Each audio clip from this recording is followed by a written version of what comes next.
begins now. Credible news. It is prime news. Only on Maisha TV.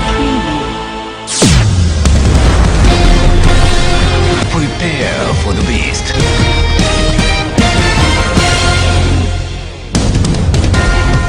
Informative, authoritative, unbiased. Welcome to Maisha News.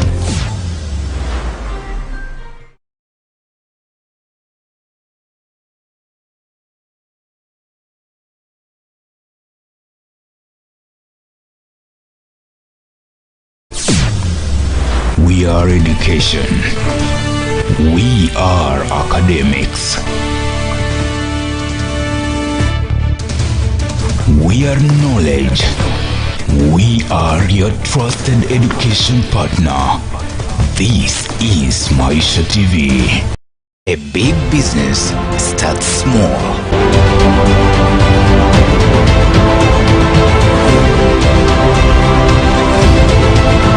Great ventures start from small beginnings, and that includes your small business.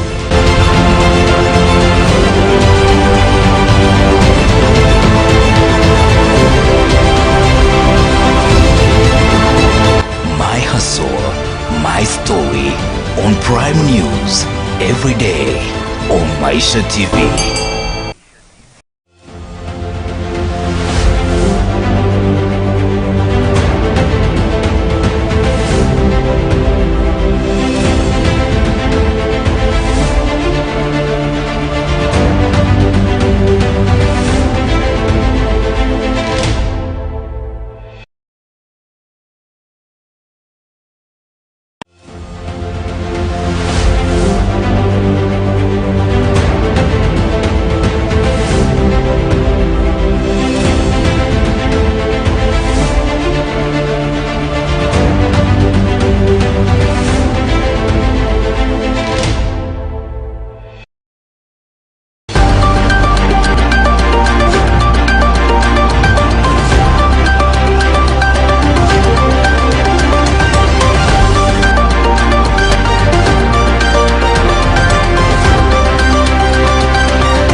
Well, a beautiful Thursday morning. It is still counting days to the general elections as IEBC's Day 4 of last voter registration drive kicks in.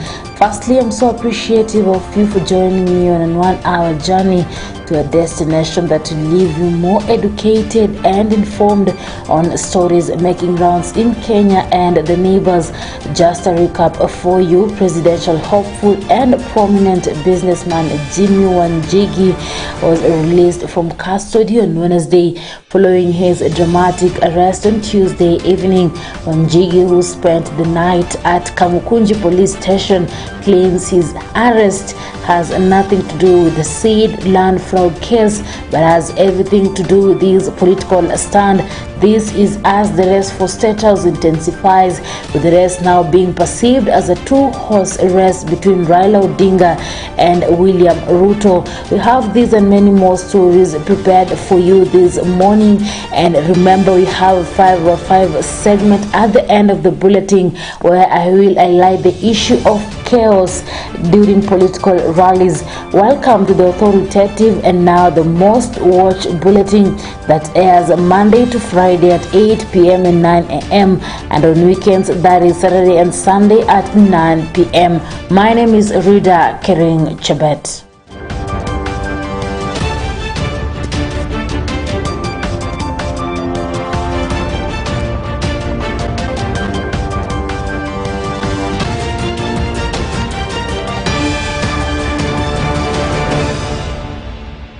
And businessman Jimmy Wanjigi was on Wednesday 19th freed by the Nairobi court after the DPP confirmed that there is a high court order staying his prosecution. Milimani Senior Principal Magistrate Bernard Ochoi ruled that the proceedings cannot proceed until further directions are given by the High Court. The magistrate also suspended summons issued against Wanjigi's wife Irene Nzisa. Summons will remain in force against the 6 other suspects. This is after the DPP, through Evelyn Onuga, told the court that she had perused the High Court order issued on Tuesday and was satisfied with its legitimacy.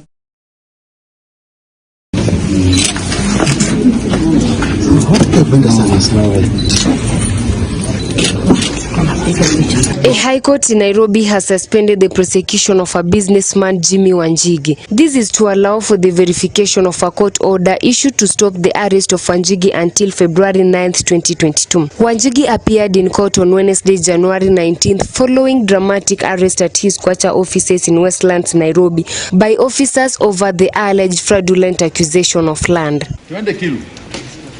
Earlier, the businessman had refused to take a plea in court, citing the court order. But the deal of that office, and they confirm knowledge of the existence of the pandemic. The business mogul's legal team, led by Willis Otieno, told Senior Principal Magistrate Bernard Ochoi that they had obtained a court order on January 18th to stop his arrest. The order was issued on January 18th. Advanced copies served on the respondents at 3:30 p.m. or thereabouts. The officers who effected the arrests were not aware of the High Court orders. However, these are issues that will be addressed before this High Court if the accused wishes to pursue the same. In relation to this matter, and in compliance with the order in petition number E020 of 2022, I do hereby lift the warrant of arrest against the 7th intended accused, Jimmy Wanjigi, and direct that he be set free and released from custody. The summons issued by this court against Irene Nziza Wanjigi are also suspended pending the determination of the High Court petition. Evelyn Onuga, a representative from the ODPP, asked the court to allow it more time to verify the order. I, for the first time in my life, was a state guest. I was a state guest at Kamkuji police station last night. It's the first time in my life. In a submission made before the court, Otieno told the senior magistrate that officers from the anti-terror police unit destroy property worth cash 10 million Kenyan shillings. With those submissions, reporting for Maisha Prime News, Maisha Television, I'm Millicent Makoha. President Uhuru Kenyatta has been faulted for acting beyond his mandate by initiating a constitutional amendment process through the Building Bridges Initiative, popularly known as BBI. In his submission before the Supreme Court, lawyer Isaac Aluochier, who is the 90th respondent in the BBI appeal suit, noted that the process of amending the constitution is preserved for of the people and is clearly stipulated in the constitution. Aluochier put a spirited fight on the issue of immunity, noting that the constitution does not give the president blanket immunity and that the holder of the office can be sued if he acts outside his mandate as provided for in the constitution. Let's have a look. Respondent submissions dated and filed on the 22nd of December 2021. The second document is the case digest dated and filed on the list and the bundle of authorities dated 22nd of December 2021. From the outset, we wish to confirm that the 20th respondent supports the appeal. Uhuru Kenyatta as president cannot rely on that in an effort to get himself absolute immunity. He does not have absolute immunity. The 2022 election is poised to be very interesting and might even usher a new beginning in our political mobilization.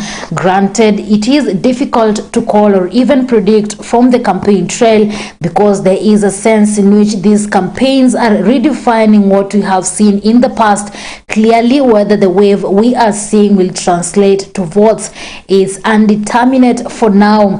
BAMBA's forays into the mountain and popular endorsement by the top business and opinion leaders has put him on the pedestal, but unless some thorough sentiments analysis is done or the vote cast, you can never be too sure if that race is going to be a two-horse race. Bushebi Jr. brings us the 2022 politics analysis. Raila Odinga, William Ruto and Musalia Mudavadi top the list of the top 3 presidential candidates likely to rake in more votes for presidency, with less legal changes expected before August 9th elections. Except the disputed political parties bill, Kenya is likely to see more powerful alliances taking shape before the 9th August election. The political parties amendment that we are trying to push through, which some people have tried to demonize as they try to demonize BBI, that is giving us an opportunity for us to be able to formally work together across political parties in the interest of the nation. Wakatuletea ati mambo ya kubadilisha katiba, wakatuletea mambo ya kuongeza vyeo, wakatuletea mambo ya kuongeza mamlaka ya viongozi, wakatuletea rege, lakini kwa sababu kuna Mungu mbinguni rege ilisimama. Si ni kweli? Deputy William Ruto and ODM leader Raila Odinga's politics of populism and economics is the route Kenyan presidential election mirror pundits believe is taking Kenya down to a two-horse race with little change expected. Both Raila Odinga and William Ruto have built up solid support in their home turfs, fanatical following and national presence. The two are well placed to be kings in the surge to succeed President Uhuru Kenyatta. We know your track record of doing unconstitutional stuff, including swearing yourself in. But those ones are not a bother to us. If Kitendawili assures us that he will respect the wishes and the decision of the people of Kenya, he can continue with all the threats he wants. He can continue with all whatever he wants. Ni kwamba tulipata habari kutoka duru za kuaminika kwamba mpango mmoja wa William Ruto ni kupiga vita ugatuzi. There is one person who over the years never supported the constitution. Not when we tried in 2005, not when we did it in 2010, and even now when we wanted to amend it in 2021. I mean, somebody must forever be always wanting to do things that are not right for this country. I want to ask Kenyans to be warned that there is a danger in electing one person, and that is William Samoei Ruto. Ruto claims Odinga cannot defeat him in August elections, even after alleging that the handshake between Raila Odinga and President Uhuru Kenyatta confiscated Jubilee Party, leading to the former Eldoret North Member of Parliament subdued by the power rackets in Jubilee that limited his clout. Ule jamaa wa kitendawili alitutembelea na akalete kisirani ile serikali tulikuwa tunaendesha, akakuja na pepo. Hii mnanielewa? Na akatuletea mambo ya rege. Sasa miaka 4 ametuzungusha na rege. Mwisho, simulisikia mwisho iliishia huko kotini. Mwisho kotini ikasema illegal, unconstitutional, null and void. Fikirieni na musikimbie. Musikuje na speed. Speed inaangusha jameni. Afadhali pole pole na ufike pahali ambapo ulikuwa unaenda. Ukikuja waambie huyu ni mzee, hafai, tunataka kijana, sijui huyu ni afako namna hii, huyu wako namna hii, huyu wako namna ile. Mtu anachagua na bongo bana, mtu achagui na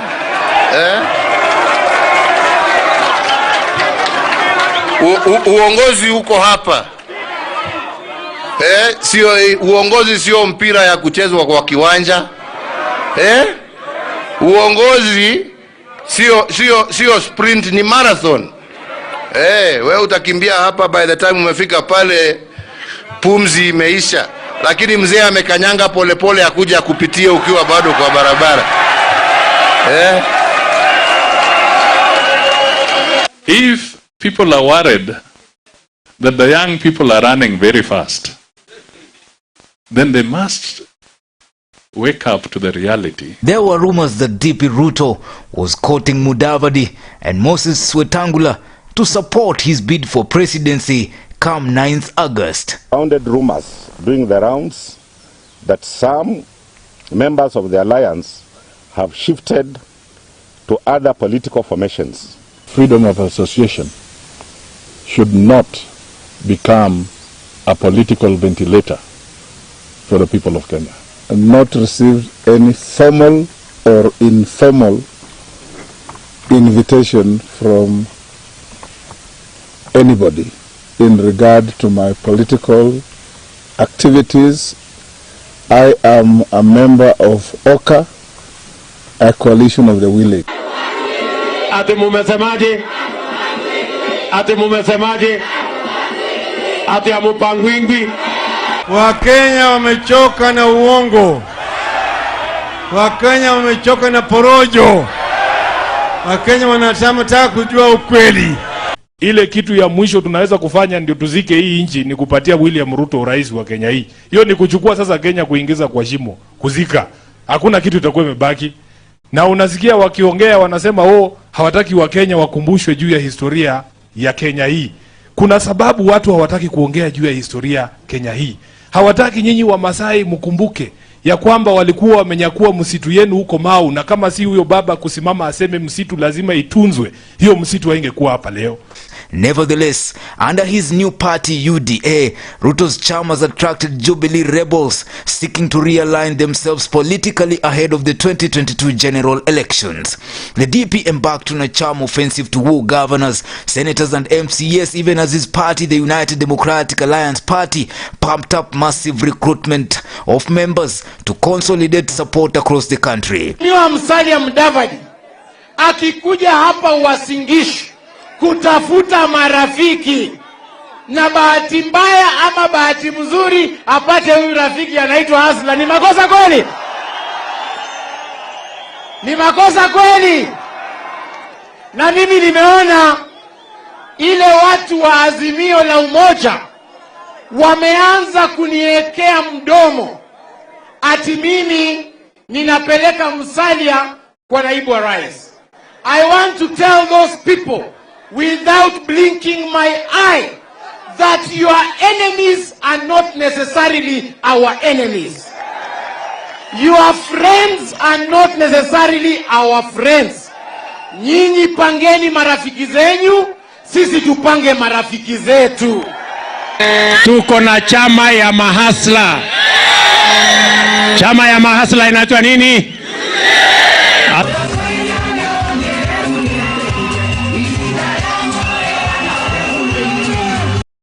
On the other hand, Raila has managed to keep his political star shining through surprise moves that have dumbfounded both friend and foe by stepping his efforts to climb Mount Kenya. Kama kuna Wakenya wanalala na njaa, ni sababu mimi nimesema kuanzia mwaka ujao kila jamii ambayo hawana mapato watakuwa kila mwezi wanapata shilingi 6,000 kutoka kwa serikali. What began as a handshake between Uhuru and Raila induced an abortion of DP Ruto from Jubilee Party. What began as a handshake between Uhuru and Raila induced an abortion of DP Ruto from Jubilee Party. The two arch rivals going head to head in the 2022 general elections has already caused ripples in the political landscape. At the moment, it is very plausible in this election that Kenya will actually have 3 or 4 viable candidates. Such a scenario would generate more debate about likely contenders in the run-up to the elections. It would also make it difficult for any candidate to score the 50% plus 1 vote required to win, raising the likelihood of a historic second presidential round. Amuliwa kwa debe na wa Kenya. As August 9th approaches, it is only Raila and Ruto who are at the center of the 2022 succession politics. Seemingly, as political pundits say, the rest of the politicians should simply align themselves with the two leaders to have any political clout. For Maisha Prime, Maisha Television, I'm Bushebi Jr.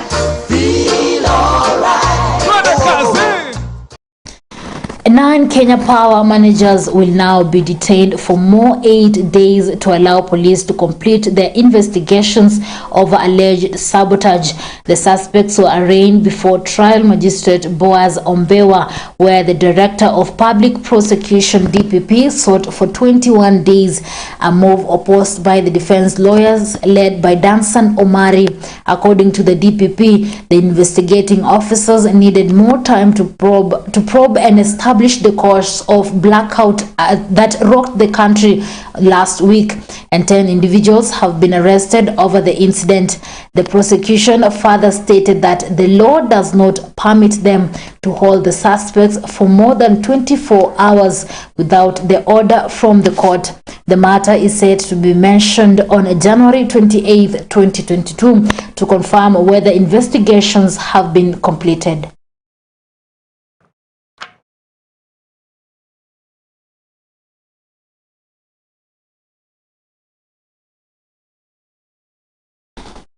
Moving on, the Kenya National Union of Teachers (NAT) has written to the Teachers Service Commission (TSC) in a bid to renegotiate the 2021-2025 collective bargaining agreement (CBA) deal. According to NAT boss Collins Oyu, the union is pushing for promotions and salary increment for teachers. Alluding to this agreement, Oyu called on TSC to make known to teachers promotion criteria. He added that the teachers union will expedite the discussions in order to cushion them from the ever-rising inflation and cost of life. Further, the NAT boss sought a reversal of the punitive teacher transfers, arguing that the employer should transfer tutors from one station to another on a needs basis. Oyu further pushed for the delocalization policy in order to streamline transfer of teachers. He added that the policy affected married couples. Solidarity forever, for the union makes us strong. Localization is a policy that we think came about because of reasons that, according to the employer, were to help improve the working environment for both teachers and learners. As a union, we noted that some of our members' families were grossly affected by this policy. And that is why in the 2025 CBA, we addressed the component of resettling couples involved in disorganization caused by this policy. All our members who feel aggrieved by the policy of delocalization should be assisted and to have them work close to the families and their spouses. An Isiolo member of County Assembly MCA is in police custody after a stolen car was traced to his home. The victim said he lost a massive herd in 2020 and since then he has tried to recover the animals. The farmer said he got one of his lost cows in David Lematele's home, asking the authorities to compel the Oldo Nyiro MCA to give leads to the remaining ones. The farmer vowed not to drive the cow out of the station until the remaining 7 were recovered. Let's have a look. Ng'ombe yangu ilikuwa imeibiwa mwezi wa 4 2022, nikaweza kurikapa ng'ombe 62, ikabaki ng'ombe 8. Kwa hiyo ng'ombe 8 juzi nimeweza kupata ng'ombe moja kwa MCA wa Isiolo Limantile wa kutoka Oldo Nyiro, na ile ng'ombe nilipata ilikuwa kwake, na wakati nimeipata nikaipeleka mpaka Ruire politician yuko ndio niweze kupata mwenyewe ama nijue mahali ng'ombe yangu itatoka, kwa maana nimepata mmoja ile ilikuwa imepotea na hiyo nyingine siyoipata. Na kati hiyo maneno sijui kama ndio ilikuwa na namna na mezono hii kitu kama iko na sababu, kwa maana hata ile wachungaji wangu wenye walikuwa wanachunga wawili kati ya wale waliuawa, wale walikuwa wauawa watu 7, ile wachungaji wangu wawili waliuawa, na baada ya kuuawa ndio nikukuja kupata hiyo ng'ombe yangu hapo maili 3 hapo kwake, na nikaipata nikapeleka hapo kwa polisi hapo Ruire. Sasa kwa sasa hivi ile kitu naomba, nataka serikali nisaidie ile ng'ombe mahali imekaa mpaka ng'ombe yangu itoke, hiyo ng'ombe nyingine itoki hapo, na kama inaweza toka hapo hata mimi sitakuwa, lakini lazima ikae hapo mpaka nipate ng'ombe yangu mahali anasema ametoa, ama kama ni yeye kwa ndani, kwa maana mimi sijui serikali inafanyanga vitu ona njia gani. Ile mtu akienda ripoti nyumba yake imevunjwa ama gari yake imeibiwa, apate mtu na spare moja kutoka kwa ile gari, siende anambaa mtolee kitu kingine. Sasa mimi ndio kitu nauliza, kwa nini ati nikuje na ng'ombe hapa, ng'ombe ati imeibiwa na nimepata ng'ombe moja kwa ile ng'ombe imeibiwa ng'ombe 8 bado rundi, ati niambiwe nibaki na ng'ombe moja, ile nyingine yaachiliwe ndio ng'ombe isiumie. Mara nyingine nilifuatilia ng'ombe nikiwa nachunguza mwenye alikuwa anaiba. Mimi nakumbuka mpaka nikachunguza nikapata ile kijana mwenye alikuwa amechukua ng'ombe, na wakati baada kufuatana na ile kijana, ile ng'ombe tulifanya utafiti mpaka tukapata ng'ombe yao. Lakini wakati nilipeleka Isiolo ile hapo kwa polisi Isiolo, ilienda hapo ndani oziezi mwenye alikuwa hapo alikuja Kongwa. Hii story kidogo kidogo hivi ndio inaleta maafa, ndio inaleta wizi ambao una cost watu mamilioni ya pesa. Kwa hivyo ombi letu kwa all investigating authorities kutoka kwa CS Matiang na wale wengine wote, sisi tungependa kuona haya mambo yametatuliwa vilivyo. Tungetaka kuona yule ambaye amepatikana na hii ng'ombe ameweza kuelezea zile ng'ombe zingine ambazo zilikuwa na hii alizipeleka wapi, kwa nini amekuwa akikaa nazo kwake nyumbani. Ni sheria gani ambayo inatumika kwa kiongozi kama huyo yeye kupewa fursa ya kuweza kukaa na ng'ombe zetu ambazo zimeibiwa. And with that story from Isiolo, I'm taking a short commercial break. I'll be back with more news. Stay tuned.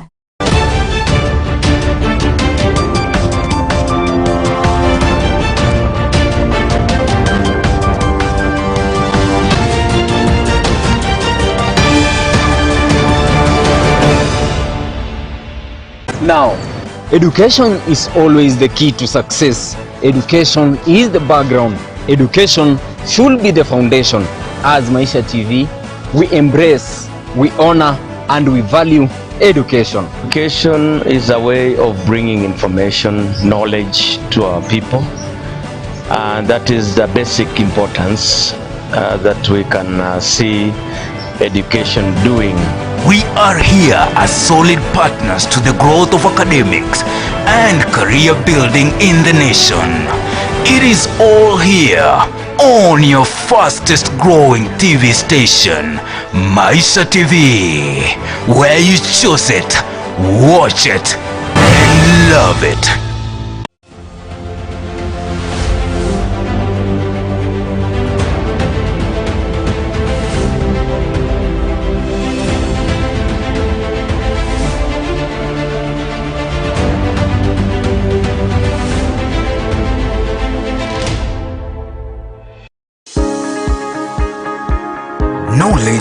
power. Information is liberating. Education is the premise of progress in every society, in every family. Welcome to Navaholo Technical and Vocational College. We value quality education and offer superb training to students at affordable school fees. The government will pay 30,000 shillings as bursary. In addition, Higher Education Loans Board gives 40,000 shillings for school fees and pocket money, which is available, thus the training is nearly free. Call us now, 0721 589977. That is 0721 589977. Email us at navaholotvc@gmail.com. Intake is now going on with applications. Navaholo Technical and Vocational College, Center of Excellence in Building and Civil Engineering. Najivunia kuwa Mkenya.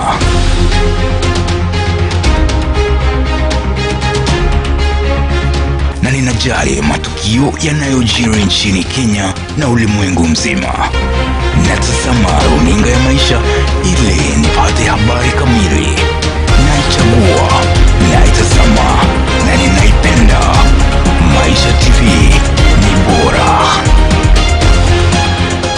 Study your diploma or certificate course in fashion design and clothing technology, beauty therapy and hairdressing, among many.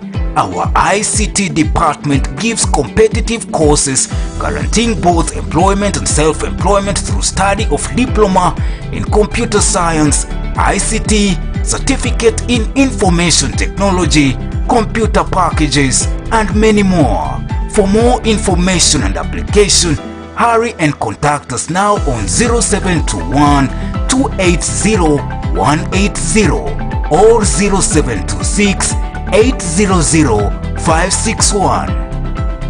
Applications can easily be done by sending an SMS to 0721-280-180 or 0726-800-561 with your name, type of course, KCSE or KCPE main grade, postal email address, desired intake, and your ID number. Or you can write to the Principal, Bushangala TTI, PO Box 2227, code 5100, Kakamega. You can visit our website www.bushangalatechnical.ac.ke. All examinations are carried out by Kenya National Examination Council. Provision for persons with disability is also provided. Bushangala Technical Training Institute, Center of Excellence. The stage is set. The time is now. Credible news. It is prime news. Only on Maisha TV. Prepare for the beast.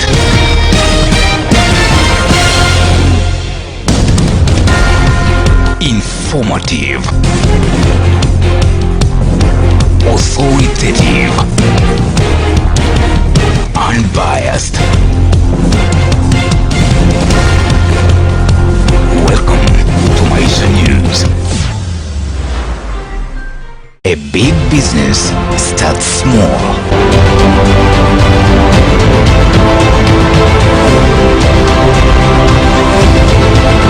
Great ventures start from small beginnings, and that includes your small business.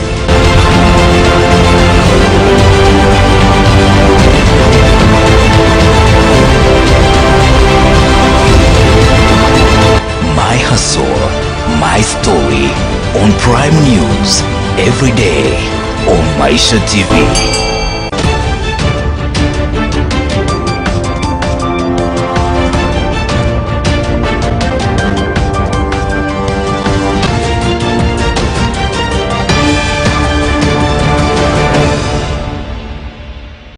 And ODM party leader Raila Odinga has announced a raft of transformative measures he intends to implement in the agricultural, education and health sectors should he clinch the country's top seat in the upcoming August general election.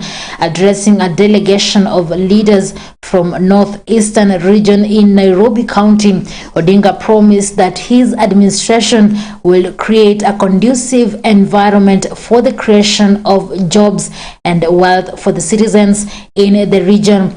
Under what he calls his 10-point agenda, Odinga said at the top of his list is to introduce better education systems to citizens that will see every student have access to equal education services. ODM party leader Raila Odinga has announced a raft of transformative measures he intends to implement in the agricultural, education and health sectors should he clinch the country's top seat in the upcoming August general election. Then they went to Botswana and set up what they call BMC, Botswana Meat Corporation, a town called Lobatse. I have been there. By the time I went there, they were slaughtering 3 times as many animals there than compared to KMC that time. Exporting to South Africa, exporting to Europe, to Britain. Addressing a delegation of leaders from northeastern region on Wednesday in Nairobi, Odinga promised that his administration will create a conducive environment for the creation of jobs and wealth for the citizens in the region. Issues of water issues, and Elmi did a lot. And remember at that time we did boreholes. That time we started doing dams. Because I'm saying in this region where it rains heavily, causing flooding. That water is all washed into the rivers, and the rivers take it, export it to the ocean. The ocean does not need water. We've got enough water. You need water on the solid land here. So we harvest that water and use it in the times of drought. And we get feed stock for our animals. So that in times of drought, they continue to have the feed stock. All this is possible and we can do. Under what he calls his 10-point agenda, Odinga said at the top of his list is to introduce better education systems to citizens that will see every student have access to equal education services. Then issues of health, first education. I have said that we need to start there in terms of our transformation of our country.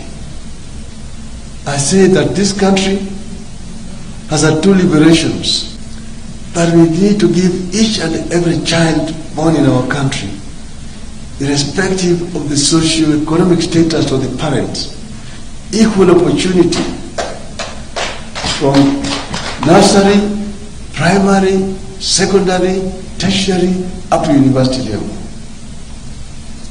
And when they finished, they'll be given opportunity for employment, and meaningful employment commensurate with their qualifications, not giving them wheelbarrows.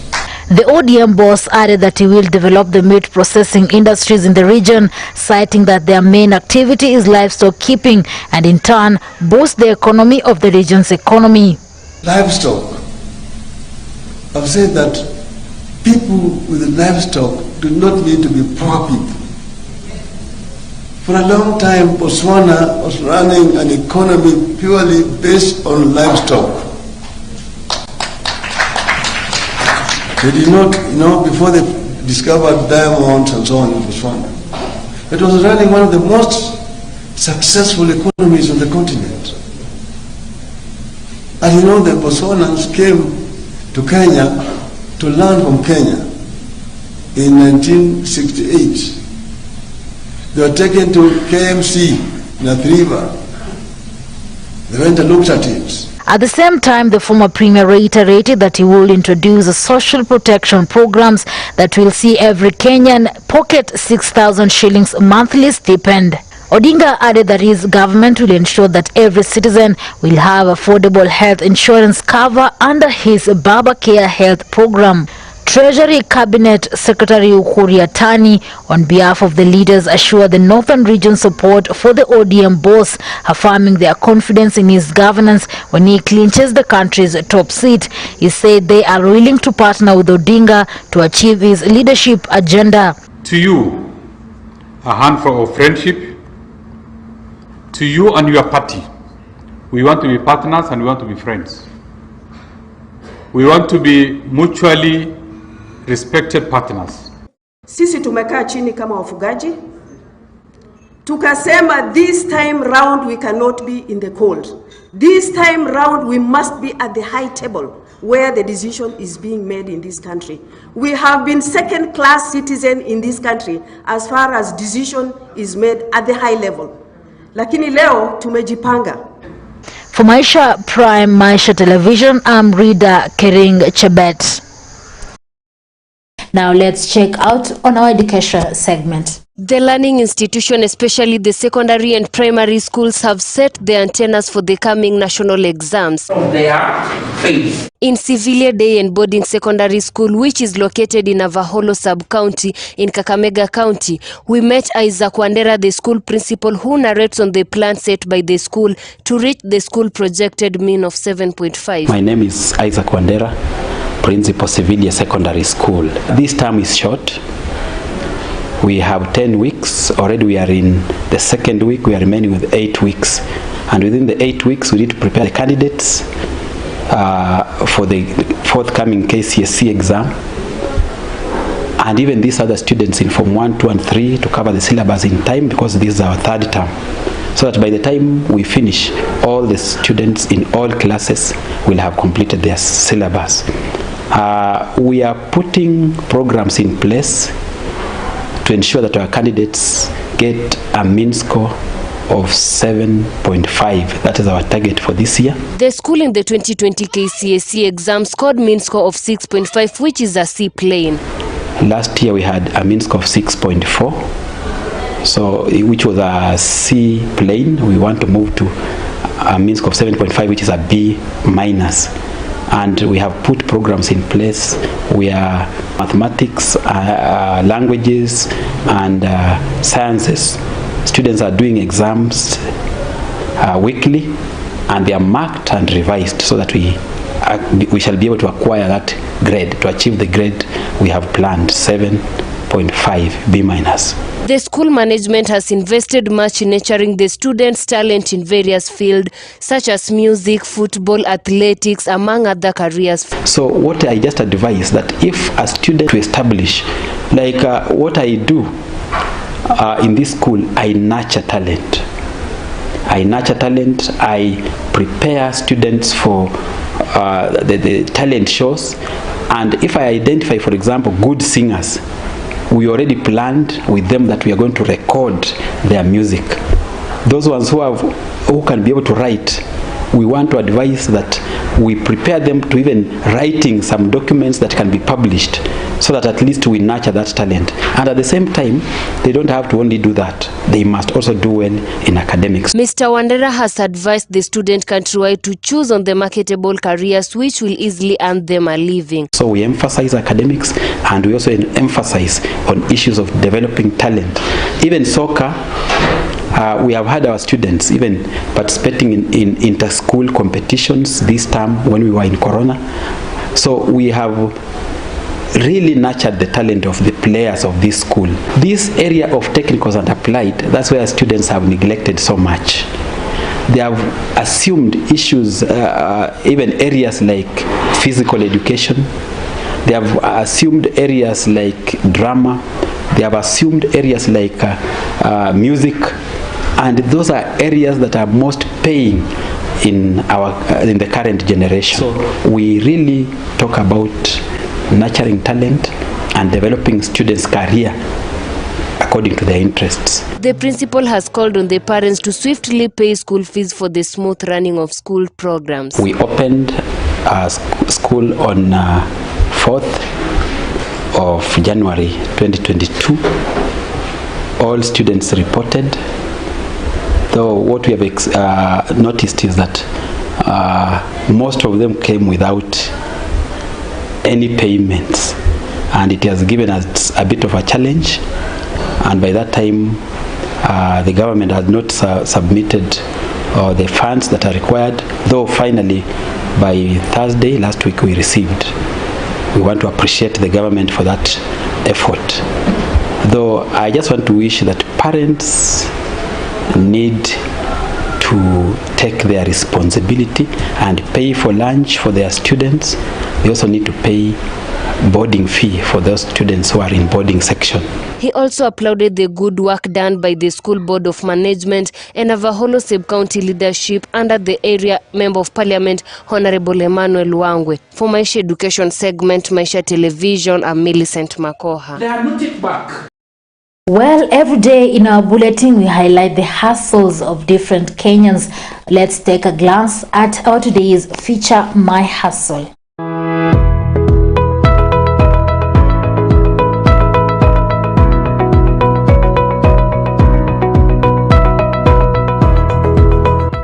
Is the only way of getting a daily bread that calls for commitment and determination. As many will say, poverty is not their portion. On my Maisha television trip, I was privileged to meet Mr. King, a saloonist in Bungoma Municipal Market in Bungoma Town, Bungoma County, who narrates to us his journey as a saloonist in manicure, pedicure, nail polish, hairdressing, i.e. dreadlock services since 2019.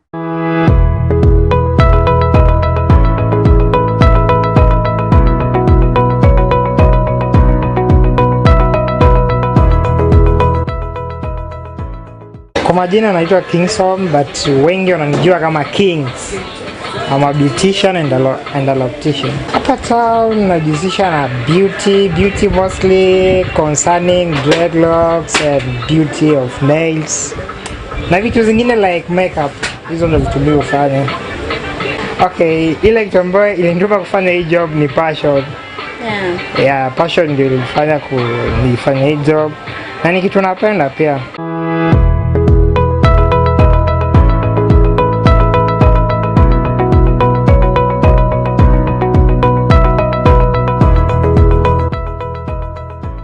Nilianza hii job 2019 nikiwa kwa mtu at first. Niliandika kwa my friend anaitwa Kiba huko juu. Hiyo place jina sitambui poa. Then kuna my friend ako hapo Sharif Center. Nishaandikwa hapo nikafanya job hapo. Then at same time kuna my friend ako hapa ndani anaitwa Gili aliniandika. So 2019 2020 on January the time nilidepart. Don't come on, no, actually, I have skills, I have what and what, I have one I can do.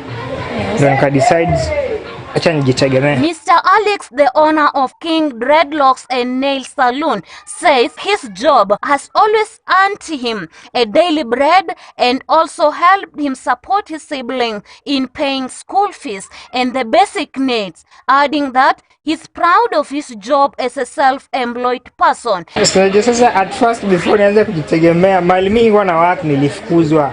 Nilikuwa nimeenda job mahali on my back kurudi.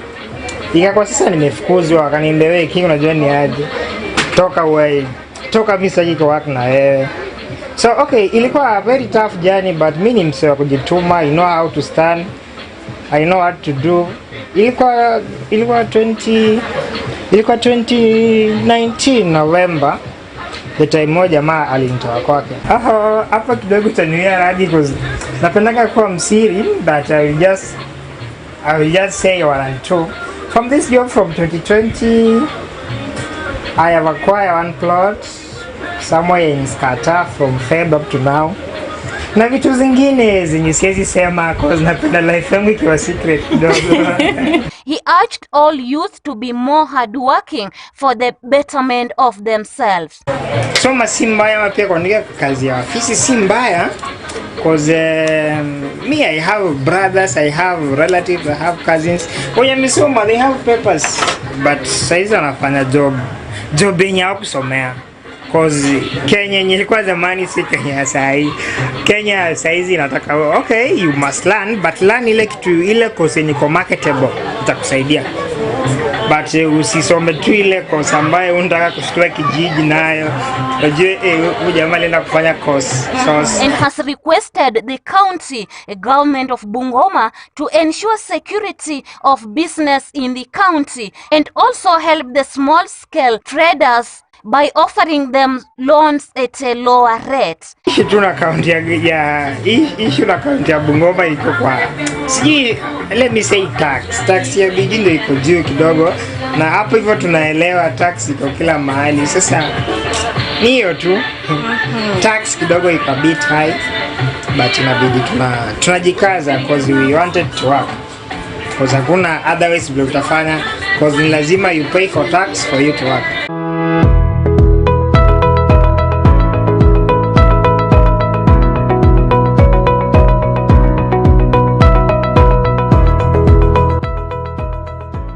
For Maisha Prime News, Maisha Television, I'm Jennifer Okonga.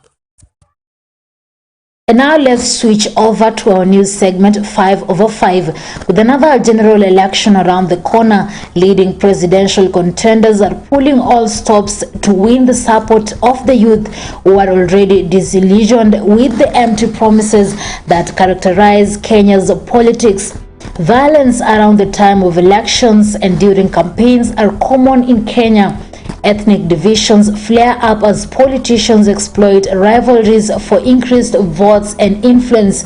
This often results in destruction of properties, injuries, and even death, largely affecting young people who are labeled as perpetrators and not victims.